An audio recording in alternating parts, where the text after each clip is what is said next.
So, welcome. Nice to spend this time with you today. Let me share my screen with you straight away. There we go. There you see it. So, hello again and welcome, beautiful people. Today we want to dive into a topic. The topic of confidence and how we can grow in confidence. The last week, I was approached by a student and was asked, how can I overcome my stage fright? And while my answer was that, don't work on overcoming your stage fright, work on your ideas instead, and one day your idea is going to be bigger than your fear. This topic still ignited a kind of thought search in my head, in my heart. What does it take to bring our life to the next level?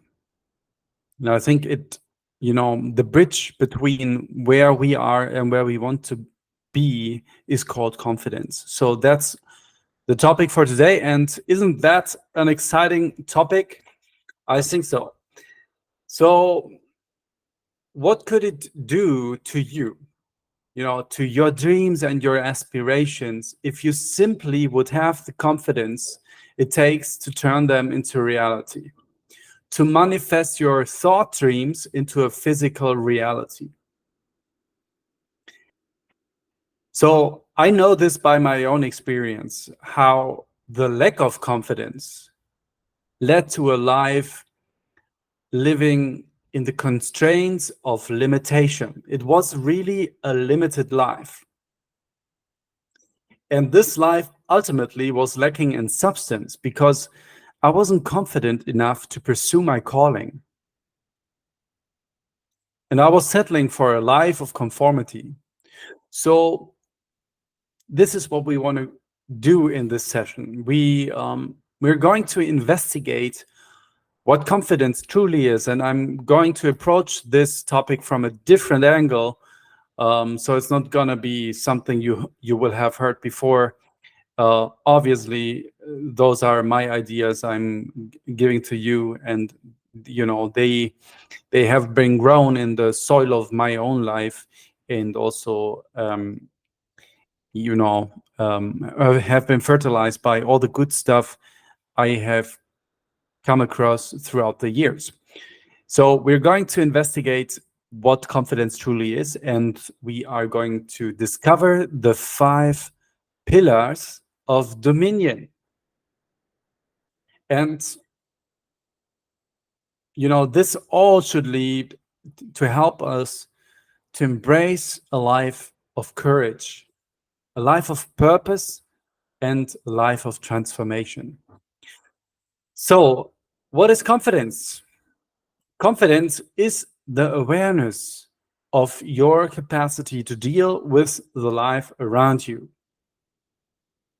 Confidence is nothing more than the awareness of your capacity to deal with the life around you. See, you are in a relationship with life. In the Bible, it says that man was ordained by God to have dominion. But the experience for a lot of us is actually the other way around. Life is dominating us. We're constantly in a state of survival. We're hiding in the corner. And we're hoping that maybe one lucky day success will strike us by accident. And we're submissive to life because we have had probably experiences in the past that have marked us. And all we're trying to do really is to avoid further pain in the future. And to say the same thing in other words is we're not playing to win, we're playing to not lose. So I want to show you how you can gain back your God-given drive to win in life. You are here to dominate and not to be submissive. Shyness is not what God has meant for you. You are here to dominate. So imagine what that would mean to you if you have a feeling of, I'm here to dominate. I have courage in my relationship to life. What would it do to your posture if you really believe that? How would you walk the streets? How would you enter a room full of people? You certainly will walk differently through life, would you? And how would you wake up in the morning? You know, this is also always a great question, you know. What's the first thought that is running through your mind? How would you go back? How would you go to bed at night? Would your thoughts be full of anxiety? Or are you the king of your life? And you're excited about the morning that is coming after the night because you are excited about the projects that you're having in life. You're building something up. So, yeah. How can we get back on the throne of life? This is really the question. How can we dominate life instead of being dominated by life? And this is where I'm introducing the 5 pillars of dominion. The first pillar is simply to notice that you have the capacity to do so. Before I said that confidence is nothing more than the awareness of your capacity to deal with the life around you. And notice that there is a difference between capacity and ability. You are capable, you may not be able. Oops, was my cell phone. You are capable, you may not be able. Capability speaks to your potential. It is your awareness of your potential that ignites the learning journey. And through the learning journey, you gain your ability. So capability is knowing, ability is doing. You won't do unless you know. Awareness precedes action. So capability is about your conscious and unconscious beliefs. Einstein said that the most important question one has to answer in life is whether I believe, whether I live in a friendly or unfriendly universe. So this is a basis, or the basic assumption of how we see life. And our beliefs about our positioning towards life is going to influence also our interaction with life. So people with low confidence, they usually have a negative view of the life around them. They see themselves in defense. People with high confidence, in comparison, see that they are in a co-creator role. They live in a partnership with life.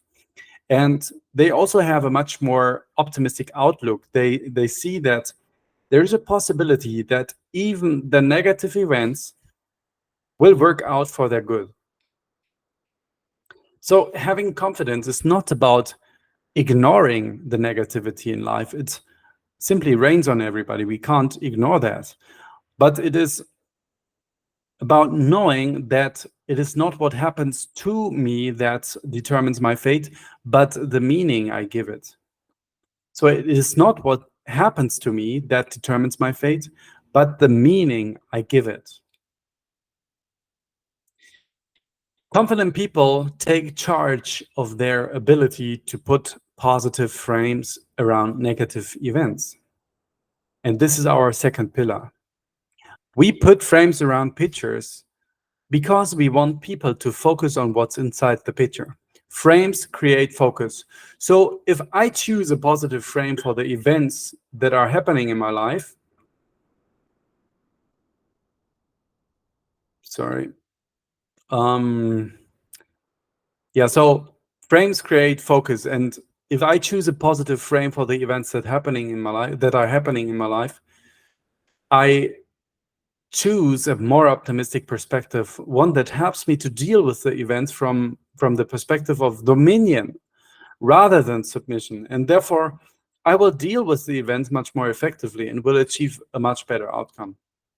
So how can you get back the throne or take back the throne of dominion? First thing we learned is know that you have the capacity. Second, learn to frame the events of your life. And the third one, the third pillar we are about to learn is shift from an external to an internal locus of control. Now, what is this all about? You may have never heard about this. So here we go. Shift from an external to an internal locus of control. You know, people with low confidence, you'll see that they always try to control what's outside of them. And they do so because they don't want to get hurt. So they're focusing on the outside, always scanning on the horizon what danger is coming their way. Their focus is to control the outside or anticipate the events on the outside so that they can prepare for, being attacked or whatsoever. That's their survival strategy because they feel inferior on the inside. So they're focused on the outside. Now, I want to talk about this further, but maybe we do a whole session on this one day because this is really an exciting topic. For now, let's just take the shortcut because what we need to understand, the baseline of it, is that we simply have no direct control about immediate circumstances. The best thing we can do is complete acceptance. Accept life as it is. Acceptance about your circumstances, about how they are presenting themselves, is the only sane thing to do. Because what's the other option? The other option would be resistance. Non-acceptance of circumstances is also a product of our inferiority complex. Acceptance, in comparison, is equally the affirmation that I can handle it. It is about realizing that the outer circumstances of our life are not the determining circumstances of our experience of life. Again, because this was profound, the outer circumstance of our life is not the determining factor of our experience of life. So what are they? They are merely contributing factors. So we have to understand the difference between determining factors and contributing factors. And it begs the question, what are the determining factors of our experience of life if it's not circumstance? And this is now where we shift the focus from external to internal. The determining factors are all on the inside.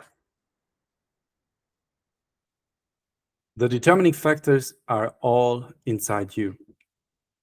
And as I said before, it is not what's happening to you that will determine the fate of your life, but your disposition towards what is happening that determines the quality of your experience of life. So you experience life always on the inside. Circumstances may be the trigger, but the experience of life happens on the inside. So this is where you have to focus. All right, so what have we learned so far? To get back the throne, to take back the throne of dominion and interact with life with confidence. Know that you have the capacity. Learn to frame the events of your life, shift from an external to an internal locus of control, and fourth, embrace uncertainty. Or in other words, get comfortable being uncomfortable. Now, this really is an amazing learning. There is a quote that comes to my mind by Tony Robbins, which has really had a great impact on my life and on my thinking with regard to uncertainty. And I want to share this with you because it has a profound wisdom and the potential to really impact your life in a dramatic way, as it did for me as well. So here it goes. Tony Robbins said, "The quality of your life is in direct proportion to the amount of uncertainty you can comfortably live with." Again, the quality of your life is in direct proportion to the amount of uncertainty you can comfortably live with. Now, this is profound. See, we are addicted to our comfort zones. There seems to be an eternal drift toward comfort and security. But unlike a ship is not made for the harbor, as human beings, we are not made for the comfort zone. There is no purpose in your comfort zone. There is no meaning. There is no meaning beyond mere survival, at least, in your comfort zone. Yes, you are surviving in the harbor, but this is not what you are made for. You were made for the sea. It is the uncertainty of the high seas where you uncover your purpose. And I know people that say, like, well, I won't leave my comfort zone unless I know. You know, I'm living right now in Colombia, and a lot of people that said that they want to visit me, but they really struggle with that because they have never been here. So they, you know, it's really difficult for them to leave their safe zone, their comfort zone, without really knowing what they have to expect here in Colombia. They won't leave their comfort zone unless they know and have a feeling of certainty. And a lot of us live like that in life. You know, we only leave one harbor if we can already see on the horizon, at least, the gates to another, so that we can be safe again. It is ultimately the addiction to the known. But what is the known? The known is the past. So these people are actually stuck in the past, projecting the past into the future and repeating the past over and over again. So it is the high seas of uncertainty where you find that the only certainty you ever need is that you have the capacity to deal with whatever may come your way. And you have also the ability to learn whatever you need to learn in order to deal with whatever comes your way. This is the only thing you'll know to venture into, you will have to know in order to venture into the unknown. And yes, the structure of your ship will be tested. You know, the confidence or the lack of it will be tested. But it is the only way to a higher form of living. A form of living that allows you to pursue your passion and to find your purpose. So I urge you, really, do not comply with the culture of mediocrity. Do not stay in the harbor. You are made for more. Leave the harbor. So how can we become confident? First, know that you have the capacity. Learn to frame the events of your life. Shift from an external to an internal locus of control. Get comfortable being uncomfortable, and play the iterative game of life. What? Iterative game? What is that? Well, let me explain it this way. See, life is not linear. I grew up in the Western culture where we process everything in a logical sequence. Everything is logical and everything has to make sense. So this, then that, then that. We believe, in our ultimate linear thinking. And we do this, we think this way because I think we want to predict the future. And it actually makes us addicted to predictability. We are trying to predict the future through controlling it. So linear thinking follows a step-by-step logical progression, and it adheres to a structured and orderly approach to life, where one step leads logically to the next one. So, as I said before, I live in Colombia, Latin America, where the people are much more attuned to, let's say, non-linearity.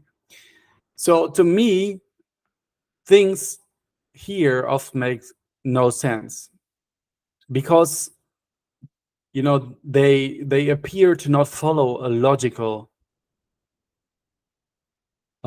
sequence. They are, I don't see the logical connection, at least between two dots, and a lot of foreigners don't see that as well, so I can confirm that. But it is for the simple reason that the Latinos, they have a more dynamic and much more fluid approach to life, and not just to life, but also the understanding of it. So it's much more flexible, creative, and a holistic perspective on life. So the iterative game of life is much more about how we're interacting with life, and it's about changing how we're interacting with life. To interact with life from a point of curiosity rather than predictability and control. We need to become children again. That's the easy way to do that. Look at how children are interacting with life, how they're playing, and we need to start having fun out there instead of viewing life too serious, or at least trying to control it. I can say that for myself, that I saw life for a long time way too serious, and I had no fun. I only engaged where I was able to predict the outcome. And now I'm trying to adopt much more to the Latino way of living in that sense, to jump into the water and believe in my ability to deal with whatever comes my way. And of course, this also means that we have to get a new mindset about failure. Because just because you are playing, it does not mean that you will always win. You will lose. And therefore, before you become a winner, you need to become a good loser. So what does that mean? What is a good loser? It means ultimately that you need to see failure as what it is, and don't make it something more or something less. So what is failure? Failure, or the baseline of failure, is the same as it is for success. It's data. So failure is data, nothing more, nothing less. You're interacting with life and you're generating data. Failure does not mean that you are a failure. This would be a false interpretation of that data. but you need to generate this data, and then you need to, interpret this data in a correct way. So we have to be careful about the meaning we give to events in our life. All right, so let me close with this, because we're already advanced in our time. Courage is your disposition towards life. It is a decision, and you decide how you see life and the meaning you give it. But be careful, because your decision will directly influence your outcomes. So courage is a decision. Now, what would it mean to you, if you think about it, when you were able to shift from shyness to boldness, from submission to dominion, from survivor to thriving in life? When you were able to take your life to the next level, when you bridge the gap between where you are and where you want to be. If you are one of those people who really want to suck the juice out of life, the one who is not content in the harbor, who senses a higher calling, if you are bored and unfulfilled and you're running the track of achievements already for so many years, but you find that you are still as empty as when you started, then you might want to stick around, and I invite you to connect with me, because I have been there where you are, and I'm equally convinced that what I have to offer and what I want to share with you, not just on this platform, but really everywhere, is or may just be that what you need in order to take the next step, in order to claim back the throne of the dominion, in order to live, or to live in the relationship with life in a new way, in an empowering way, with courage, aligned with what was meant for you. So please connect with me on LinkedIn and Instagram and Facebook. We also have designed a worksheet. So if you want to deepen the learning, and there is also a short summary of the presentation, then please reach out to me on these platforms for a free copy. So I had a blast. Thank you very much. This time with you today was awesome. So please subscribe to my channel and like, comment, do what you have to do on YouTube. Share this video with the people you know who might profit from this message. And we're uploading at least once a week from now on. It's still a new podcast, but we will commit to deliver the highest possible quality information on transformation, personal growth, and leadership. Until next time, take care and bye. Bye-bye.